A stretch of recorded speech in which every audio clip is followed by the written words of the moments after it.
So this little girl is Skippy. She is about 4 years old, came in previously owned, and she's just a little over 10 pounds. So a lot of times when cats are overweight, and she's just mildly overweight, you can help them out by just measuring their food. That is a good start. And so often when you go to your veterinarian at least once a year, you will notice that your vet will often ask you how much does she eat and how often do you feed her. And then they do the math and figure out how much she's actually taking in calories. Some pet owners, though, don't measure, and you're at a loss when the vet asks you how much are you feeding, and you don't know what to answer. Or you might say something like, well, I just free feed and I top off the bowl when the food goes down. So you want to make sure that you're measuring food. It's just good practice. It will help you economically.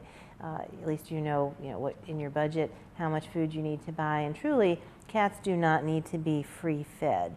They should be, unless they've got some medical condition and unless your vet kind of offers up different information for your specific cat, measuring food is a good way to start, just in keeping them healthy and keeping them at good portions. One of the reasons that, Skippy was turned in by an owner. They'd had her initially as a stray for her whole entire life. They had 2 other cats and an older dog in the house, and they turned her in for having litter box issues. We have not witnessed that here, and so often when cats are turned in because they're not using the litter box appropriately, there's a couple of things that could be going on. Not enough litter boxes in the house. You should have at least 1 extra litter box. So if you've got 2 cats, you should have 3 litter boxes at least. Some cats, if they're older, if they're larger, might need a larger size litter box.